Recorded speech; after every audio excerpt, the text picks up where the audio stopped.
El doctor Gonzalo Guerra es especialista en enfermedades del aparato digestivo y experto hepatólogo. Es fundador del Centro Médico Quirúrgico de Enfermedades Digestivas. ¿Qué tal, doctor Guerra? ¿Cómo está? Muy bien, Cristina. Estoy estupendamente. La hepatitis C es la más peligrosa. ¿Por qué?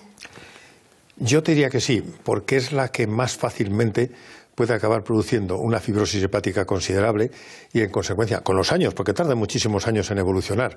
Luego hablaremos de las características del virus, que es muy bonito y muy interesante. Pero claro, tarda años en evolucionar, pero suele evolucionar hacia la cirrosis. Y la persona que tiene una cirrosis hepática ya tiene un porcentaje alto de posibilidades de desarrollar un hepatocarcinoma. Por eso les hacemos las revisiones muy frecuentemente, porque el hepatocarcinoma, si lo coges relativamente pronto, es atacable tanto médica como quirúrgicamente. Pero ese es el riesgo alto de la hepatitis C. Pero bueno, se está hablando de que hay cada vez tratamientos más eficaces y altas tasas de curación. ¿Qué nos puede decir de esto? Claro. Se calcula que la hepatitis C en los próximos 5 o 6 años, no voy a decir que la daremos por extinguida, pero poco le va a faltar. Piensa que desde hace un año aproximadamente tenemos en el mercado unos retrovirales verdaderamente extraordinarios que garantizan prácticamente el 100% de curación. Y digo prácticamente con este pequeño matiz porque efectivamente hay un 1 o 1,5 que tenemos nuestras dudas.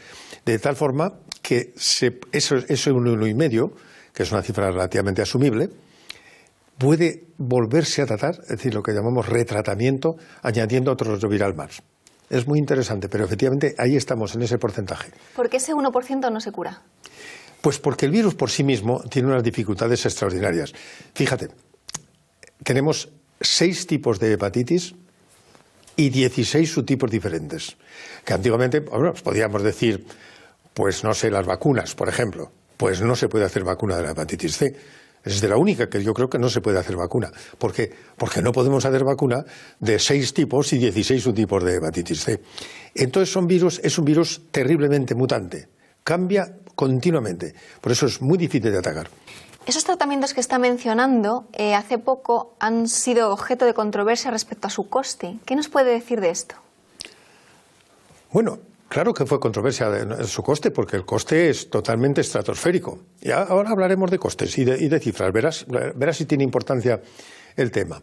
Porque un tratamiento de una hepatitis C que venía a durar aproximadamente 12 semanas y un mes más luego de revisiones frecuentes y luego seguir revisiones, aquello se habló de 40.000 euros por tratamiento. Bueno, si pensamos que en España se calcula que hay 850.000 contagiados por el virus de la hepatitis C y que son tratables 700.000, la cifra era un coste exorbitante. Es prácticamente inasumible. O sea, es que no hay Estado que pueda asumir esas cifras. Para que te hagas una idea, en Madrid en este momento, al día de hoy, hay aproximadamente, esto es muy nuevo, la cifra que te voy a dar es totalmente primicia, me parece que son 7.000 tratamientos en marcha. Ya pasados y otros en marcha. Si multiplicas, esos son 140 millones de euros. Y fíjate los que nos quedan por tratar hasta los 800.000 o 750.000, que serán los que se van a tratar. Sí. Hablaban en el programa previamente de que la hepatitis es una enfermedad que no da unos síntomas así muy claros. ¿No sería conveniente hacer un screening para detectar pacientes que puedan estar teniéndolo sin saberlo y contagiar, etcétera? Sí, esa idea es magnífica, Cristina. Lo que pasa es que no es tan fácil llevarla a cabo en una población de 47 millones de personas. Habría que mirar también los niños, que también los niños pudieran tener posibilidades, aunque no es tan fácil. Los niños. ¿Se podría hacer ese screening? Sí. De hecho, tengo que decirte que hay otro proyecto del Ministerio de Sanidad, porque la cifra que tenemos es la que conocemos, pero sabemos, totalmente cierto, que hay un porcentaje bastante alto, que no podemos estimar en qué cifra, pero bastante alto, que están sin diagnosticar. El Ministerio de Sanidad está dispuesto a acometer la posibilidad de investigar todos esos enfermos que presumiblemente puedan tener hepatitis C, que lo desconocen, porque muchísimos ha sido un hallazgo casual. Vienen a mi consulta, le hago un análisis, estas transaminasas no me gustan, espere un momento, voy a pedirle, pum, y aparece la hepatitis C. O no da síntoma ninguno, solo da síntoma cuando está muy evolucionada. Otra idea, fíjate, en toda mi carrera profesional he diagnosticado en toda mi vida 3 hepatitis C agudas, que eso es una miseria, es poquísimo. Y una de ellas fue por sospecha fehaciente, porque el mismo paciente era un drogadicto y me dijo que había usado la jeringuilla de uno que tenía hepatitis C. Y entonces ahí ya nos pusimos con las uñas bien puestas y estuvimos esperando, haciendo la batería de análisis hasta que de repente apareció la subida de las transaminasas y efectivamente es una hepatitis C aguda. Que por cierto, esas si las detectas se curan en un santiamén, porque no le da tiempo a mutar al virus. Se tiene claro cómo se contagia la hepatitis C, ¿no? Sí, sí, totalmente claro. Absolutamente claro. Porque hay un grupo de personas que la tienen y no han estado en este tipo de prácticas de riesgo. ¿O no lo saben? No lo saben. Sencillamente no lo saben, pero sabemos perfectamente que la hepatitis C se contagia única y exclusivamente por vía sanguínea.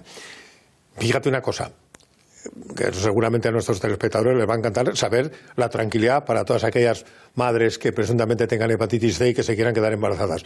Se quedan embarazadas, dan a luz y el niño sale con anticuerpos y a los 6 meses desaparecen. El niño no ha cogido la hepatitis C.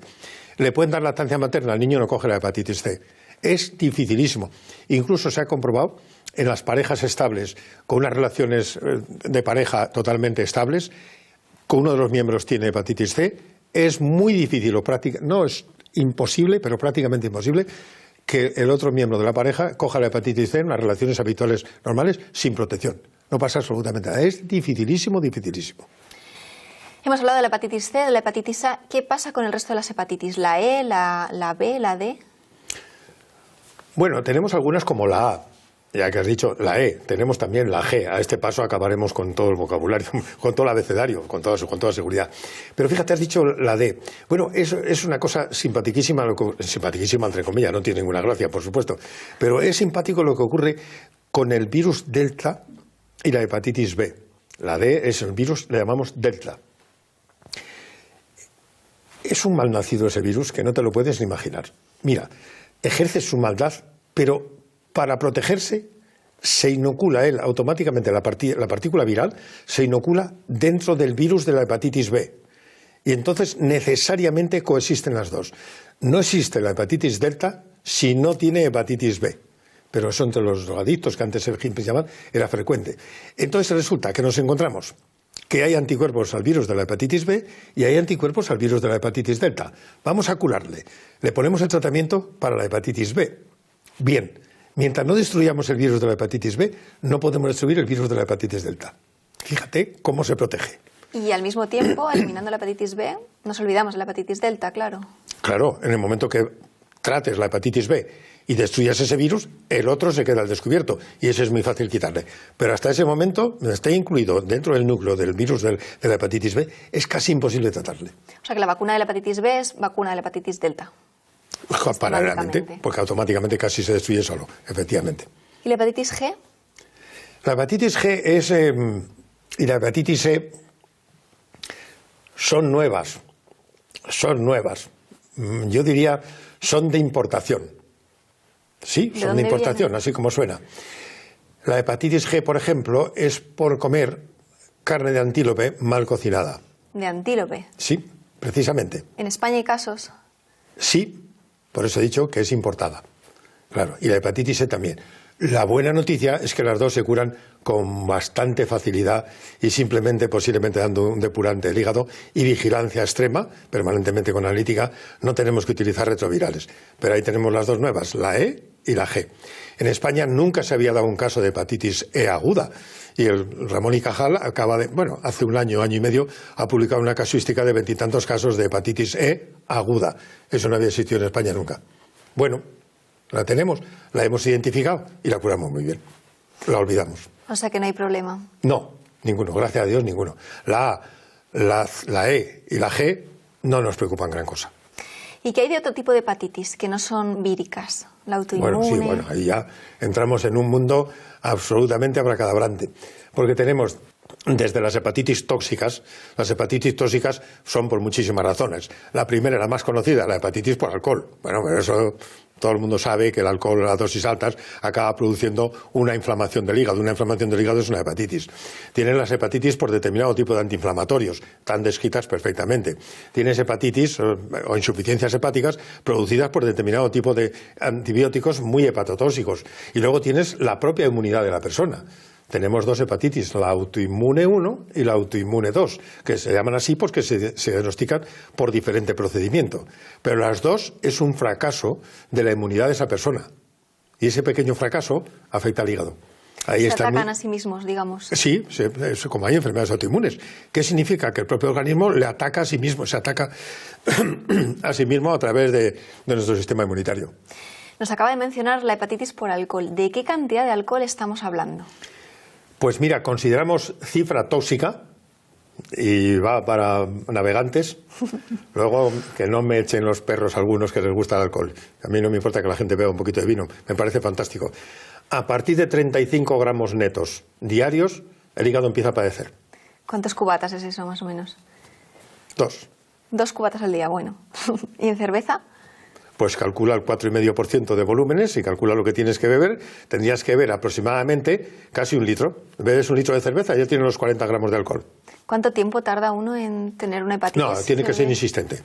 Porque lo hagas un día.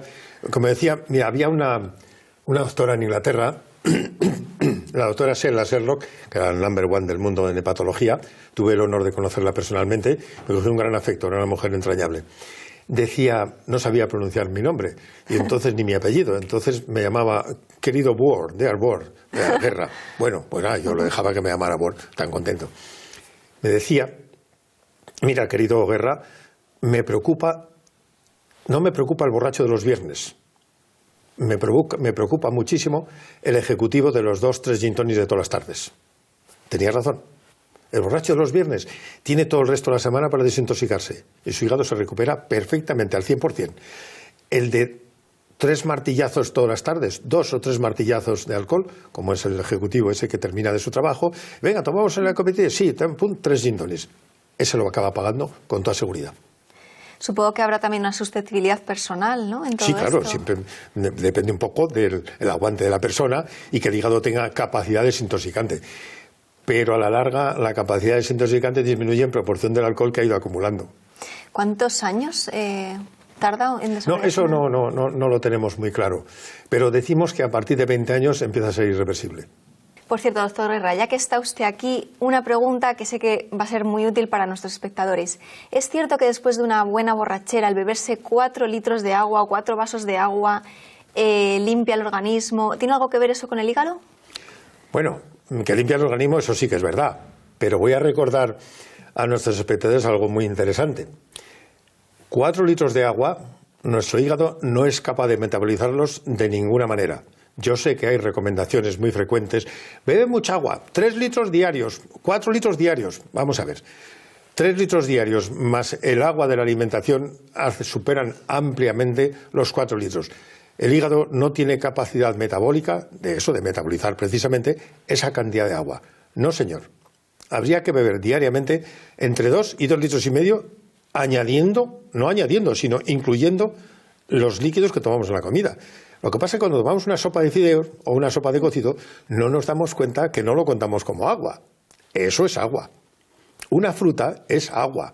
Una sandía, como sabéis muy bien, que el componente de agua que tiene es 92% agua. Pues eso hay que calcularlo. El hígado no puede metabolizar tanta agua. No es producente. No es bueno, es contraproducente. Pero yo sé que hay quien dice, no, hay que beber mucha agua. No. Eso no es verdad. Claro, y después de beber alcohol, peor, porque uno haya bebido el líquido del alcohol, el beber agua después de beber alcohol no es beneficioso, sino al contrario. Sí, es bueno beber agua después de la... Bueno, si además la vas a beber, porque la resaca, todo el mundo sabe lo que es la resaca.